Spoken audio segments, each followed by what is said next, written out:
सैफ अली खान के डॉक्टर का कहना है कि हमले के बाद जख्मी सैफ को रात को 2 बजे अस्पताल लेकर आया गया था। आप जरा समय को गौर से सुने, रात के 2 बजे उनको अस्पताल लेकर आया गया, लेकिन आरोपी का जो वीडियो लगातार एबीपी न्यूज आप तक पहुंचा रहा है उसमें 2:33 का वक्त दिखाई दे रहा है।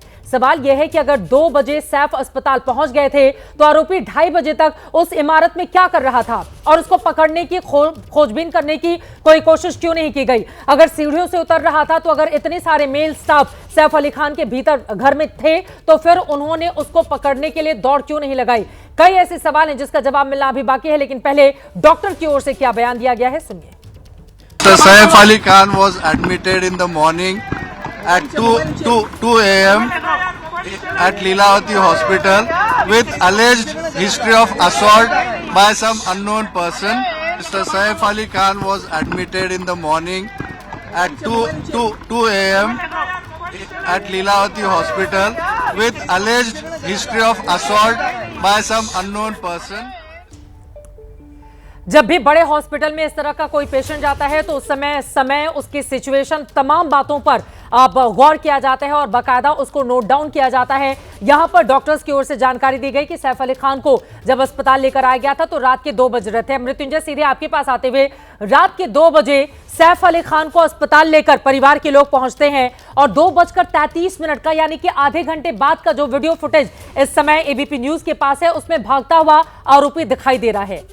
क्या समझ में आ रही हैं ये चीजें? जब 2 बजे वो अस्पताल पहुंच गए तो फिर ये 2:30 बजे तक क्या रुका रहा इमारत में और उसको ढूंढने की कोशिश नहीं की गई और ये आराम से सीढ़ियों से उतरता हुआ किस तरह से भाग रहा है? मृत्युंजय, चित्रा, मुझे लगता है कि ये थोड़ा सा विरोधाभासी बयान दे दिया गया है। ये डॉक्टरों की ने बयान देने में गलती की होगी, ऐसा मेरा अनुमान है, क्योंकि सुबह सुबह इसी अस्पताल से जो एक ऑफिशियल रिलीज़ जारी किया गया था उस रिलीज़ में खुद डॉक्टरों द्वारा बताया गया था कि 3:30 बजे सैफ अली खान को लाया गया और 4:30 बजे उनकी सर्जरी शुरू की गई। और उनका टाइमलाइन भी बताया गया था कि सबसे पहले न्यूरोसर्जन बुलाए गए थे उनकी न्यूरोसर्जरी करने के लिए, जो पीठ पर काफ़ी नुकीला जो घाव लगा हुआ था और धारदार हथियार का हिस्सा फंसा हुआ था, उसके लिए न्यूरोसर्जन बुलाए गए थे। कार्डियोलॉजिस्ट को भी बुलाया गया था, एनेस्थीसियोलॉजिस्ट को भी बुलाया गया था और ये प्रक्रिया कुछ सुबह 9:30-10 बजे तक सर्जरी हुई और उसके बाद में कॉस्मेटिक सर्जरी भी उनकी पूरी की गई और ये पूरी प्रक्रिया 12 बजे संपन्न हुई और फिर 1 बजे डॉक्टर आकर बयान दिए। तो मुझे लगता है डॉक्टर ने बयान देने में समय शायद गलत बताया होगा, क्योंकि सीक्वेंस ऑफ इवेंट के मुताबिक घटना जो है सैफ अली खान के घर में 2 बजे से 2:30 बजे के बीच में हुई। यह आरोपी 2:32 के बाद या 2:34 के बाद फरार हुआ है और उसके बाद सैफ अली खान के, आपको बता दें कि सैफ अली खान के परिवार के जो लोग काम करने वाले हैं, इन्होंने फ़ोन किया इब्राहिम को। इब्राहिम सैफ अली खान का बेटा जो कि नज़दीक के ही एक बिल्डिंग में रहता है। इब्राहिम और साथ ही साथ कुणाल खेमू को भी फ़ोन किया गया था।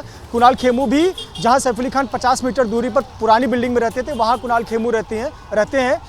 ये लोगों को सूचित किया गया तो ऑटो रिक्शा लेकर इब्राहिम खान पहुंचे थे और उसी ऑटो रिक्शा में ही सैफ अली खान को अस्पताल लाया गया। हालांकि पीछे घर के सदस्य गाड़ी लेकर और स्टाफ गाड़ी लेकर पहुंचे, लेकिन इब्राहिम खान ही अस्पताल में लेकर यहाँ पर पहुंचे। अस्पताल के डॉक्टरों ने ये खुद बताया कि परिवार के सदस्य ही वहाँ पर एडमिट कराने के लिए पहुंचे थे, यानी इब्राहिम खान का और कुणाल खेमू का नाम सामने आया था। तो ये सीक्वेंस ऑफ इवेंट है। मुझे लगता है कि ये मानवीय भूल हुई होगी समय बताने में, लेकिन निश्चित तौर पर जैसा हम एफआईआर की कॉपी में भी पढ़ें तो सीक्वेंस ऑफ इवेंट समझ में आता है और साथ ही साथ बयानों को भी देखें तो सिर्फ एक बयान बोलने में, समय बोलने में गलती हुई होगी, एक ऐसा मेरा अनुमान है। जी यकीनन, लेकिन इतने बड़े अस्पताल, देखिए, एक तो इतनी बड़ी सोसाइटी, वहां पर एक व्यक्ति चोरी करने के इरादे से, और अब तो 1 करोड़ रुपए की फिरौती की बात भी निकलकर सामने आ गई, वहां पहुंचता है, सैफ पर हमला कर देता है। घर के भीतर इतने सारे लोग मौजूद होते हैं, उसके बावजूद वो आराम से सीढ़ियों से उतरता हुआ फरार हो जाता है, जैसा कि वीडियो में हम देख रहे हैं। इतनी महंगी हाई प्रोफाइल सोसाइटी मुंबई के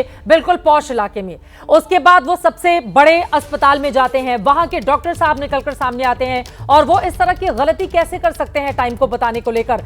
अब कई ऐसे सवाल हैं, जैसा कि मृत्युंजय हमारे सहयोगी जानकारी दे रहे थे, लेकिन रात के 2:33 का ये जो वीडियो फुटेज है वो लगातार एबीपी न्यूज पर इस वक्त आप देख रहे हैं। आप सीधे आपके पास आते हुए वैभव, अब तक कुल कितने लोगों को पूछताछ के लिए लेकर जाया गया है? क्या जानकारी मिली है मुंबई पुलिस को इस आरोपी को लेकर? क्या इसका नाम, पता, चूंकि हिस्ट्री शीटर की बात पहले ही की जा चुकी है, तो इस बारे में और कोई जानकारी मुंबई पुलिस ने दी है क्या?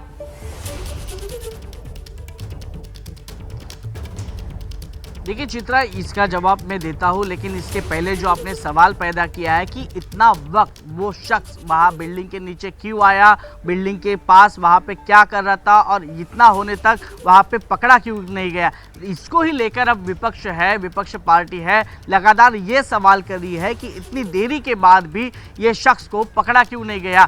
जब हमला हुआ था सैफ अली खान के ऊपर, जब वो शख्स भागा तो वहाँ पे करीबन आवाज़ तो हुई होगी, लेकिन वहाँ पे सिक्योरिटी गार्ड कहाँ थे, सीसीटीवी कैमरे पर संशय जताया जा रहा है, सीसीटीवी कैमरे क्यों बंद किए गए थे। तो इसके सारे जवाब है वो सत्ताधारी और मुंबई पुलिस को देने हैं, क्योंकि लगातार विपक्ष पार्टी है, नाना पटोले है कांग्रेस के पार्टी प्रमुख महाराष्ट्र के, उन्होंने सीधा देवेंद्र फडणवीस के इस्तीफे की मांग की है।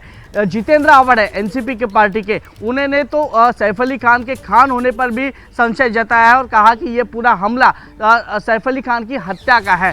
अभी आपने सवाल पूछा कि कितने लोगों को हिरासत में लिया गया है। देखिए अभी तक उनके जो नौकर है उनकी पूछताछ चल रही है। उनकी पूछताछ होने के बावजूद एफआईआर दर्ज किया गया है। एफआईआर में साफ तौर पर लिखा गया है कि पहला सामना कैसे हुआ था वो शख्स के साथ, नौकरानी कौन थी, नौकरानी की बातचीत क्या हो गई थी, उस समय पे दूसरी नौकरानी ने वहाँ पे हमले की कोशिश की, लेकिन उसी समय पे वो शख्स ने धारदार हथियार निकाला, चाकू निकाला और वहाँ पे धमकाने की कोशिश की। ये आवाज़ सुनने के बाद सैफ अली खान बाहर आए। अब ये पूछताछ होने के बावजूद भी जो शख्स जिनकी मिलती जुलती शक्ल है उनको पूरी हिरासत में लेने के लिए मुंबई पुलिस तैनात की गई है। करीबन 15 टीम है मुंबई के कई अलग जगहों पे उनको भेजा गया है, सिविल ड्रेस में उनको भेजा गया है। जैसे प्राथमिक जानकारी आई कि वो शख्स बांद्रा से होकर प्रभादेवी के एरिया में आया है, तो करीबन वर्ली हो, प्रभादेवी हो, दादर हो, तारदेव माहिम का इलाका हो, यानी चर्चगेट स्टेशन से लेके विरार तक और सीएससी से लेके वाशी, कल्याण, डोंबिवली तक पूरी मुंबई पुलिस की रेलवे पुलिस के साथ मदद ले रही है और ये जानकारी ले रही है कि यह शख्स कहाँ गया है आखिर तक। ये देखो मुंबई पुलिस की यहाँ पे अग्नि परीक्षा है। सत्ताधारी महायुति की जो सरकार बनी है उसके बाद जो घटना हुई है, देखो ये दाग है देवेंद्र फडणवीस अपने शर्ट्स पे, अपने कपड़ों पे लगाना नहीं चाहते। इसके लिए मुंबई पुलिस के सतत संपर्क में है देवेंद्र फडणवीस और करीबन पिछले कई घंटों से मुंबई सीपी हो या मुंबई स्पेशल सीपी हो देवेंद्र भारती, इनसे लगातार देवेंद्र फडणवीस की बातचीत चल रही है। अभी फिलहाल मुंबई में महाराष्ट्र की कैबिनेट की बैठक हो रही है। जाहिर है कि इसमें भी ये सवाल उपस्थित होगा, क्योंकि किस तरह से इन आरोपियों को पकड़ना है और आने वाले दिनों में सेलिब्रिटी है महाराष्ट्र की, मुंबई की जो पूरा बांद्रा इलाका है वहाँ पे जो सुरक्षित पूरी तरह से माहौल बनाना है, इसको लेकर भी बातचीत चलने वाली है। तो देखना यह होगा कि सेलिब्रिटी को जो अनसेफ लग रहा है उनको कैसे सुरक्षित महसूस किया जाए, ये पहले महायुति की सरकार को डिसाइड करना है। दूसरी बात कि लगातार देखिए ये बांद्रा की घटना नहीं है, तो लगातार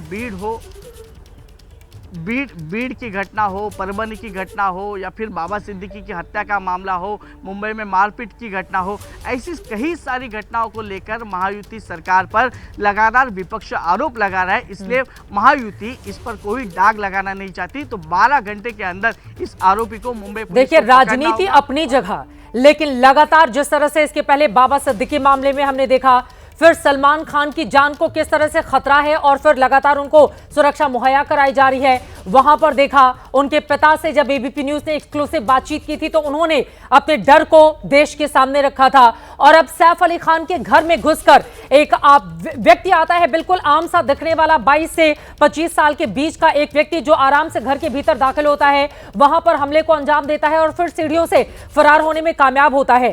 ये बातें कहने में जितनी आसान है, लगने में उतनी, या फिर अगर हम सोचें इसके पीछे की चीजों को, तो ये कहीं दूर तलक जाती हुई दिखाई दे रही है। मुंबई पुलिस फिलहाल पूरे मामले की जांच कर रही है।